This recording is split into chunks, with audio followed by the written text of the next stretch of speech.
Maayong hapon Western Visayas kag Negros Occidental, mabasko nga hangin kag ulan na eksperyensyahan sa Northern Iloilo kag sa probinsya sang Capiz bangod sa Bagyo Opong. Pila ka mga residente nagbakwit. Ini ang gintutukan ni Kim Salinas live sa Rojas City, Capiz. Kim?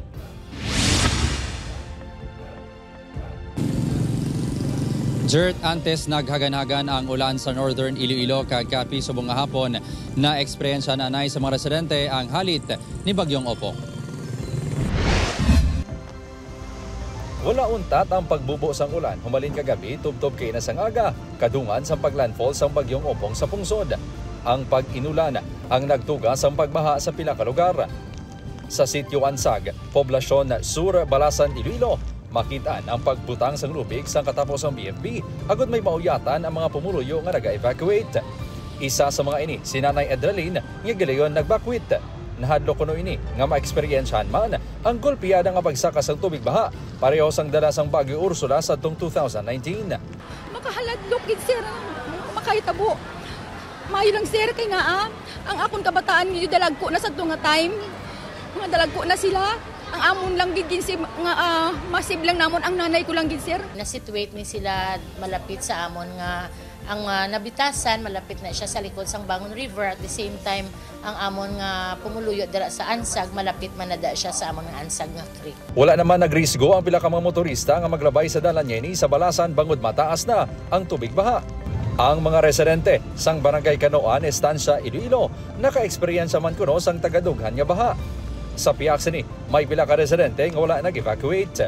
Dire lang kami, kaya kung magbaha, dire lang kami sa tiya ko kuhan sa babaw. May babaw man da. Mga bayo namon, pamakal kami sang amon lang ang kilanglanon. Nabatsagan man ang epekto sa bagyo sa Banwa sang Ahoy. May mga electric lines kita sa tubang sang Niso nga reported nga nahulog. May mga balay nga nagakahukas ang mga atop nila. Sa datos ng PDRRMO Iloilo, masobra sa 600 ka mga individual ang apektado bangod sa Bagyo Opong.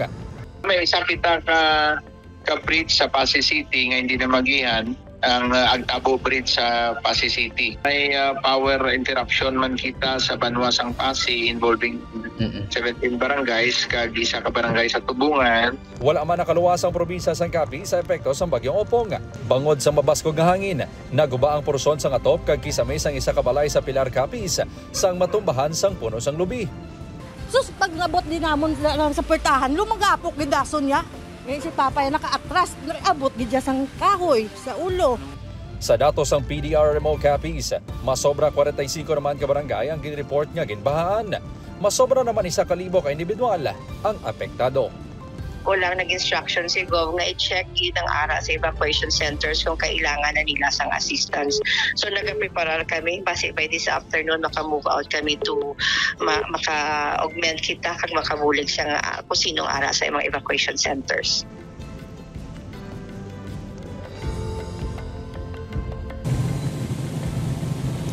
Jert, sunod sa pag-asa as of 3 p.m. amat-amat nang nagapalayo ang bagyo sa Western Visayas rason sa paghina sang ulan sa Iloilo kag Capiz apang may mga pagulan sa gihapon sa Northern Antique kag Aklan.